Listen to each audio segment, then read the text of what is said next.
भगवान कहते हैं माँ यद मन भटकता है तो हमें कुछ बातों का ध्यान रखना चाहिए। किन बातों का?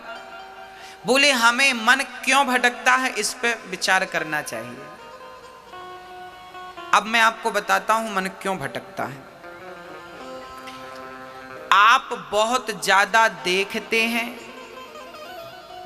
तो मन वहां जाता है जहां जो आप देखते हैं, और जो आप देखते हैं वो प्राप्त करने की इच्छाएं होने लगती हैं, तो फिर मन भटकने लगता है।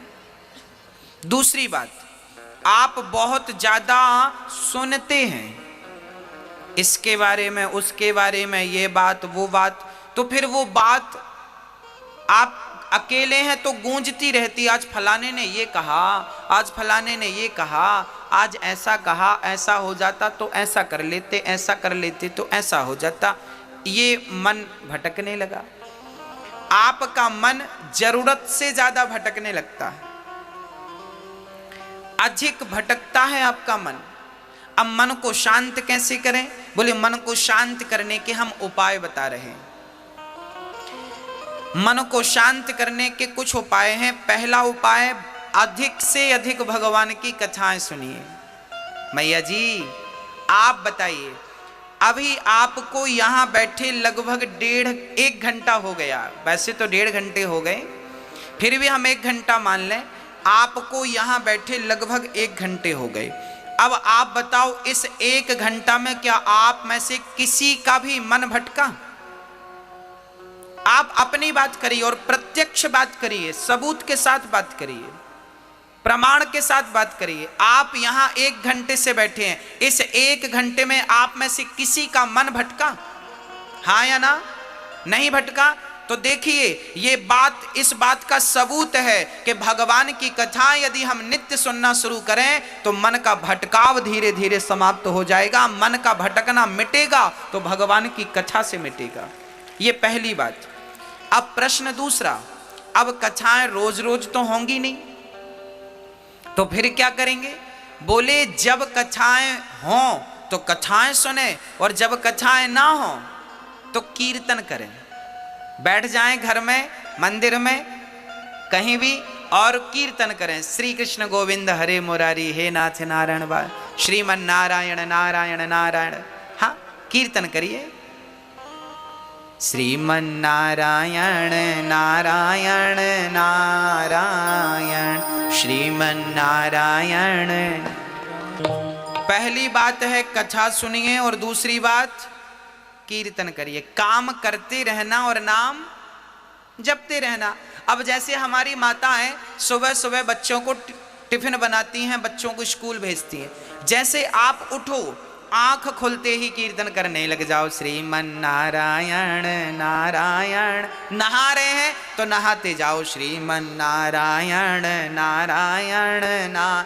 इसके बाद कपड़े पहन रहे हैं, कपड़े पहनिए, कीर्तन। अब बच्चों को, आपने माताएं बच्चों को उठाती हैं, बेटा उठो स्कूल चलना, उठो उठो। बच्चे उठ गए, माँ बच्चे के लिए टिफिन बना रही है, आज पूड़ी और सब्जी बना रही है, तो बढ़िया से आटा गूंथती जाओ और श्रीमन नारायण नारायण नारा, पूड़ी बेलती जाओ, श्रीमन नारायण नारायण। अब पूड़ी सेकती जाओ, आलू काटती जाओ, आलू का बढ़िया सब्जी बनाती जाओ, जो बना रही हो, लौकी आलू की, जो भी, गोभी आलू की सब्जी बनाती जाओ, श्रीमन नारायण। ये सब्जी बन रही है, सब्जी भी बन जाएगी और कीर्तन भी हो जाएगा, रोटी पूड़ी भी बन जाएगी। और तब तक पति ने आवाज लगाई, जरा चाय लाओ। अब चाय बना रही है पत्नी, बढ़िया चाय चढ़ा दी आपने, पानी डाल दिया, दूध डाल दिया, श्रीमन नारायण नारायण। चाय पक रही है, आप मन में कीर्तन चल रहा। हाँ, कीर्तन। तब तक ससुर जी ने आवाज लगाई, बहू चश्मा नहीं मिल रहा बेटा। अब बहू दौड़ी दौड़ी गई, वो चश्मा ढूंढ रही है, तो चश्मा ढूंढो, श्रीमन नारायण नारायण नारायण। भाई आपका शरीर व्यस्त होता है, मुंह कहीं व्यस्त नहीं होता। हाँ या ना? बच्चों को टिफिन बनाने में शरीर व्यस्त होता है क्या? मुंह व्यस्त होता है? चाय बनाने में मुंह व्यस्त होता है क्या? तो मुंह का सदुपयोग करिए, कीर्तन करिए, काम करते रहिए। और यही है कलयुग में भक्ति, इसी को भक्ति कहते हैं। इससे बड़ी कोई भक्ति नहीं है। और ये पुरुषगण आप भी दुकान पर बैठो, कोई ग्राहक आए तो आइए राम जी, आइए श्याम जी, अपनी शब्द शैली बदल लीजिए। हर ग्राहक को, ग्राहक तो वैसे भी भगवान होता है, तो ग्राहक को आइए राम जी, आइए श्याम जी, आइए कन्हैया जी, क्या चाहिए, आइए राधा रानी, आइए, सारा काम करो, पर हर पल कोई नहीं है तो कीर्तन श्रीमन नारायण नारायण ना। किसान लोग खेती कर रहे हैं, कुदाड़ी फावड़ा चला रहे हैं, ट्रैक्टर चला रहे हैं, बुवाई कटाई जुताई जो कर रहे हो सब करो, पर काम करते समय, ट्रैक्टर चलाते समय आपका मुंह व्यस्त होता है क्या? कटाई और जुताई करते समय मुंह व्यस्त होता है क्या? अरे भाई मुंह से नारायण नारायण कहते जाओ। भगवान ये नहीं कहते कि तुम बैठ के आधा घंटा मेरा जाप करो ना, भगवान ये नहीं कहते तुम माला लेके जाप करो, भगवान ये कहते हैं कि तुम काम बराबर करो। कर्मण्येवाधिकारस्ते, तू कर्म कर, पर काम को करते समय मुझे भूल मत जाना। प्रार्थना करते रहो कि हे नाथ मैं आपको कभी भूलूं नहीं। एक बार बोले सभी लोग, हे नाथ हम आपको कभी भूले नहीं, हे कृष्ण मैं आपको कभी भूलूं नहीं, हे नाथ मैं आपको कभी भूलूं नहीं। हर हाल में भगवान का चिंतन करते रहिए, उन्हें भूलिए मत। बस आदत बुरी सुधार लो, हो गया भजन। यही तो भजन है, अलग से कुछ करना नहीं है आपको। तो मन को वश में करने के हमने कितने उपाय बताए, बताइए आप। मैया जी, ओ मैया, ओ मेरी माँ, कितने उपाय बताए हमने, बताओ। मन को वश में करने के कितने उपाय बताए, कौन कौन से? मैया आप बताओ कौन कौन से उपाय बताए। मैया आप बताओ, आप आगे बैठी हो सबसे आगे, आप बताइए कौन कौन से उपाय बताए। हाँ आप ही बताइए। पहला उपाय क्या था? नहीं सुना आपने? नहीं सुना? नहीं सुना आपने? कौन सा बताइए। मैया आप बताइए, आप चश्मा लगाए बैठी हैं, दूसरा उपाय बताइए, बताइए क्या बताया हमने, दूसरा क्या उपाय बताया मन को वश में करने का? हाँ लो, तुरंत का तुरंत याद नहीं है, घर जाके पता नहीं क्या याद रहेगा। इसलिए कहते हैं बात को जरा ध्यान से सुनिए, मन को पूर्ण रूप से लगाइए, है ना। मन को वश में करना हो तो पहला काम है भगवान की कथाएं ज्यादा सुनो, दूसरा काम है कीर्तन ज्यादा करो। काम करते रहो और नाम जपते रहो। ये दो चीज यदि आपके अंदर आ गई तो मन धीरे धीरे, कितना भी बिगड़ा हुआ मन क्यों ना हो, वो धीरे धीरे केंद्रित हो जाएगा। और याद रखना मेरी माँ, जिस दिन मन बिल्कुल शांत हो गया उस दिन, उसके दूसरे दिन नहीं, उसी दिन परमात्मा की प्राप्ति आपको हो जाएगी। मैं आपको एक छोटा सा एग्जाम्पल देख के समझाता हूं। यदि सुई हिल रही है तो क्या हिलती हुई सुई में कोई धागा डाल सकता है? कहो हाँ या ना? नहीं। धागा डालने के लिए सुई को क्या करना पड़ेगा? स्थिर करना पड़ेगा। सुई स्थिर है तो उसमें धागा आसानी से चला जाएगा। उसी प्रकार मन जिस दिन स्थिर हो जाएगा उस दिन परमात्मा आसानी से आपके मन मंदिर में प्रवेश कर जाएगा। मन तो स्थिर हो, मन ही स्थिर नहीं है।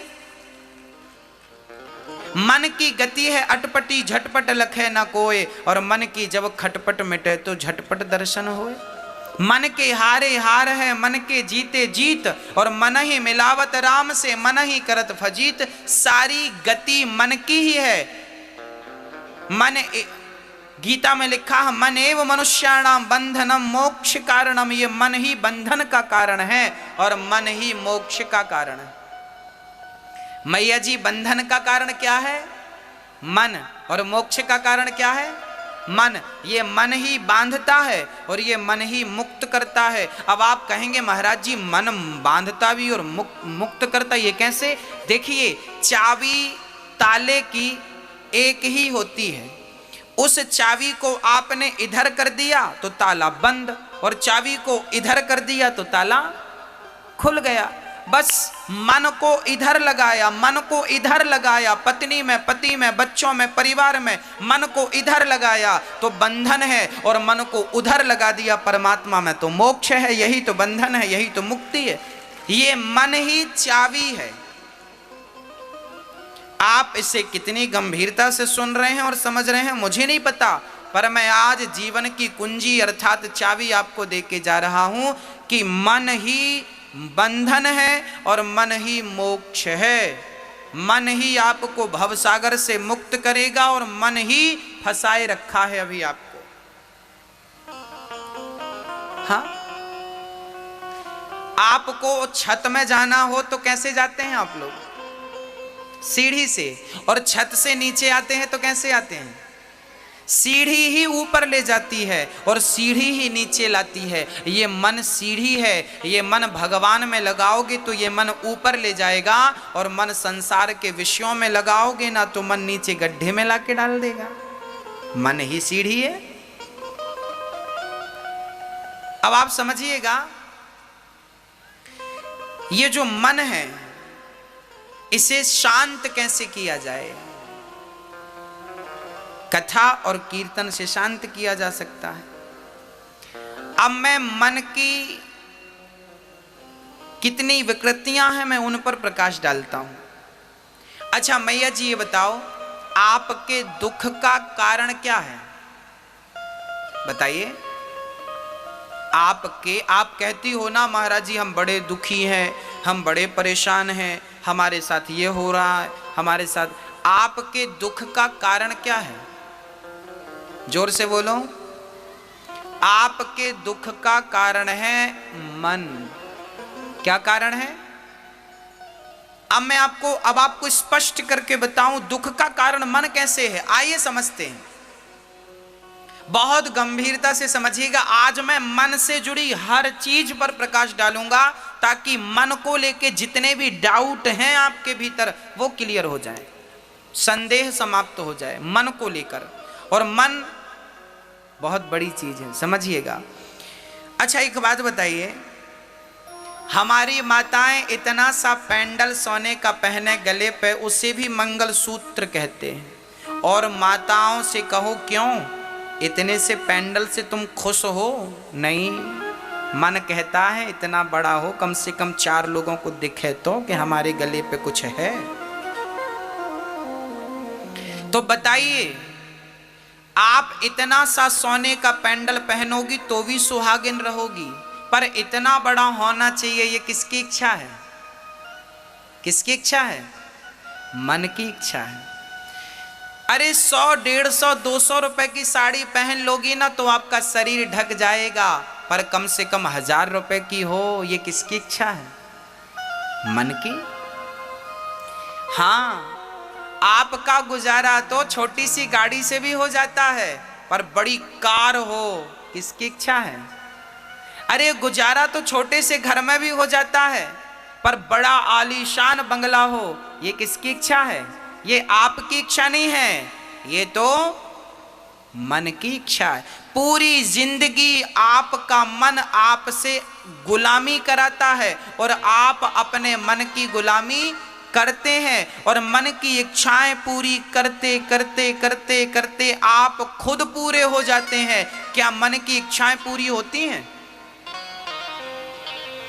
आज तक के इतिहास में किसी के मन की इच्छाएं पूरी भई? क्या रावण के मन की हो सकी? क्या कंस के मन की हो सकी? क्या सिकंदर के मन की हो सकी? हाँ, याद रखना भक्तों, एक होती है जरूरत और एक होती है इच्छा।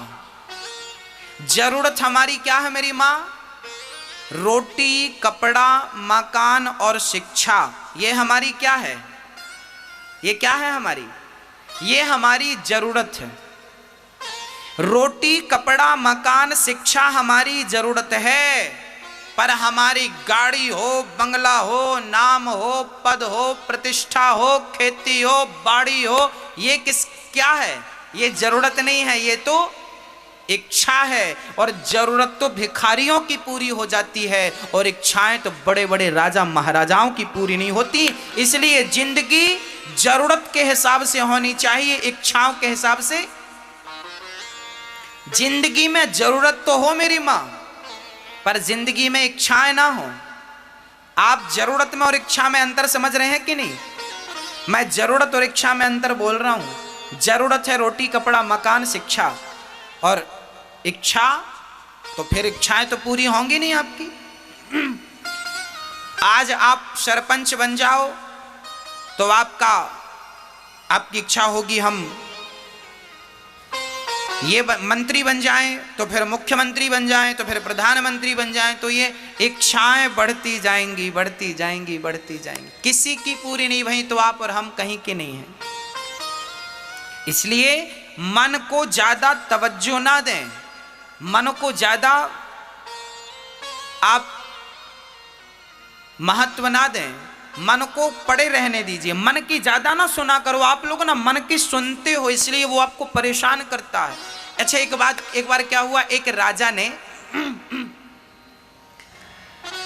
अब देखिए, आपके मन में इच्छा हुई कि मेरे पास बंगला हो। अब बंगला मिल गया, मन की इच्छा पूरी हो गई तो आप खुश, और बंगला नहीं मिला, इच्छा पूरी नहीं हुई तो आप दुख। सुख और दुख कहीं बाहर से नहीं आते, मन की इच्छाएं पूरी हो जाना ही सुख है, और मन की इच्छाएं पूरी ना होना ही दुख। सबके साथ स्त्रियों की इच्छा है कि मेरे गले पे बड़ा हार हो, मिल गया तो खुश, और नहीं मिला तो दुख। पुरुष की इच्छा है मेरी खेती बाड़ी हो, मेरा नाम हो गया खुश, नहीं हुआ दुख। एक छोटी सी बच्ची रो रही थी, पापा मोबाइल दिला दो। पापा ने मोबाइल दिला दिया तो खुश, और नहीं दिलाया तो दुख। तो सुख और दुख आपकी इच्छाओं पर निर्भर हुआ कि नहीं? इच्छाओं से उत्पन्न हुआ ना। सुख और दुख कहीं भी बाहर से नहीं आता, आपकी इच्छा ही सुख को जन्म देती है, और आपकी इच्छा ही आपके दुख को जन्म देती है। इसलिए सुख दुख यदि जन्म लेते हैं तो मन से, इसलिए मन में ज्यादा इच्छाएं ना रखिए। जिनकी इच्छाएं कम है वो लोग बहुत सुखी हैं, और जिनकी इच्छाएं ज्यादा हैं वो आज बहुत दुखी हैं। आपके दुख का कारण क्या है? जोर से बोलो। आपके दुख का कारण क्या है? आपका मन और आपके मन की इच्छाएं। आपकी जरूरत से ज्यादा इच्छाएं आपको क्या देती हैं? क्या देती हैं? दुख देती हैं। एक राजा थे, उन्होंने एक बकरे को खड़ा किया और नगर में डिंडोरा पीटा कि जो बंदा इस बकरे का पेट भरेगा उसे हम इनाम देंगे। इनाम क्या देंगे? बोले अपना आधा राज्य उसे इनाम में दे देंगे। शर्त क्या है? बकरे का पेट भरना है। अब बताइए, क्या बकरे का पेट भरना कोई कठिन बात थी? लोग ले गए, महाराज जी हम लाते हैं। दिन भर जंगल में हरी हरी घास खिलाई, शाम को पेट भर गया, बकरा बिल्कुल खिल गया, लाकर खड़ा किया। राजा साहब बकरे का पेट भर गया, आधा राज्य दो। राजा ने कहा मैं पहले चेक तो करूं कि पेट भरा कि नहीं। तो हरी हरी घास राजा ने उठाकर उसके सामने डाला कि पेट भरा होगा तो नहीं खाएगा, और नहीं भरा होगा तो। अब बकरे को जैसे ही राजा ने घास डाला तो बकरा खाना शुरू किया। अब खाया तो राजा ने कहा पेट भरा होता तो खाता नहीं, खा रहा है इस कारण तभी इसका पेट नहीं भरा, चलो इसे दंड दिया जाए। ऐसे करते करते महीनों बीत गए।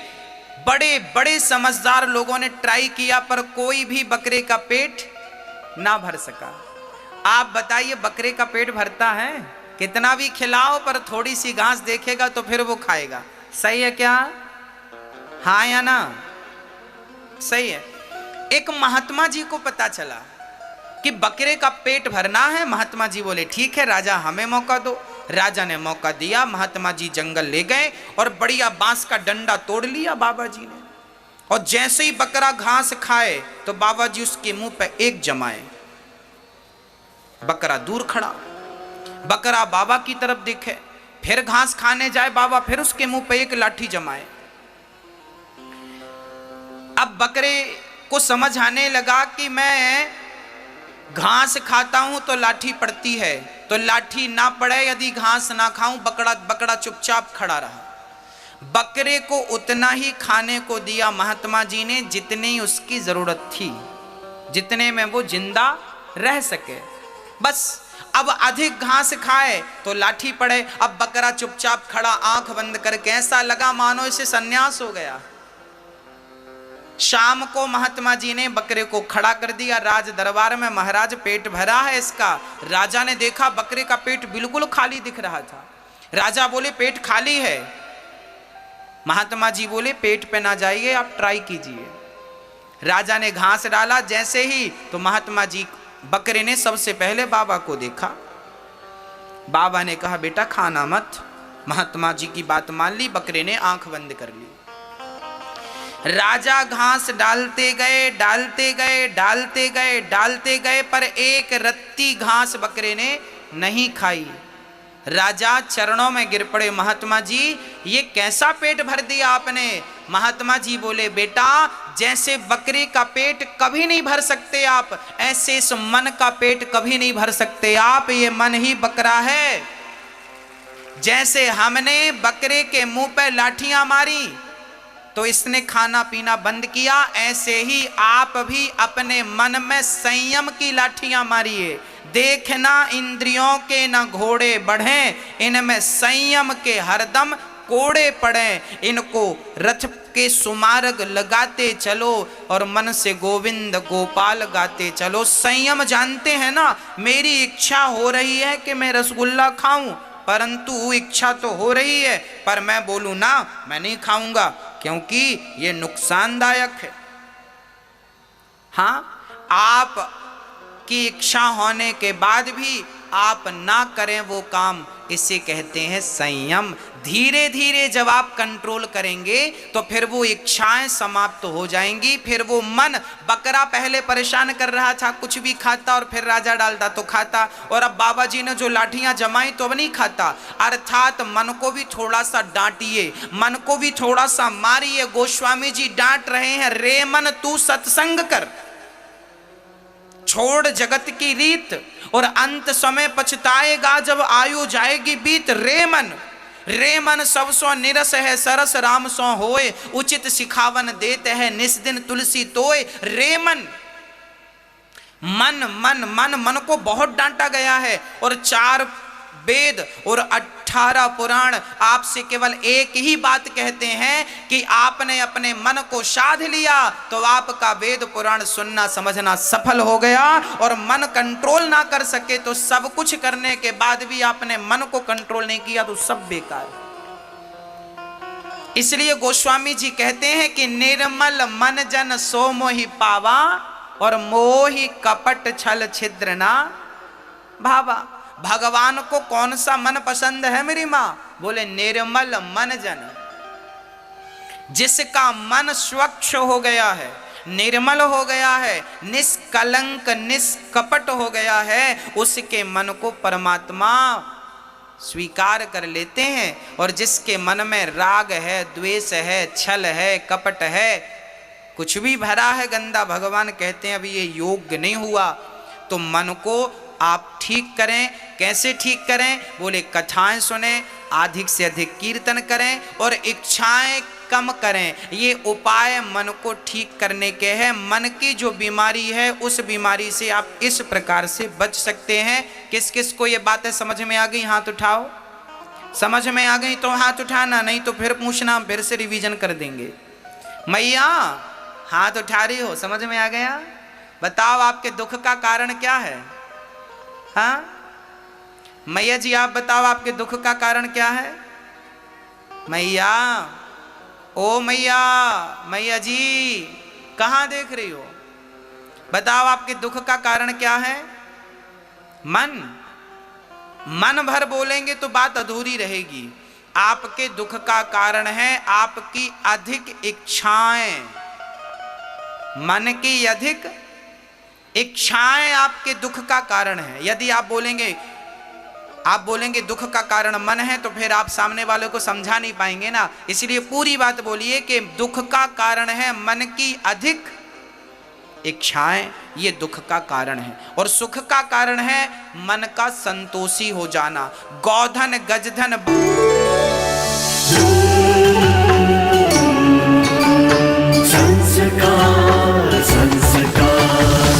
संस्कार, द चैनल ऑफ इंडिया। हमारी संस्कृति, हमारी विरासत।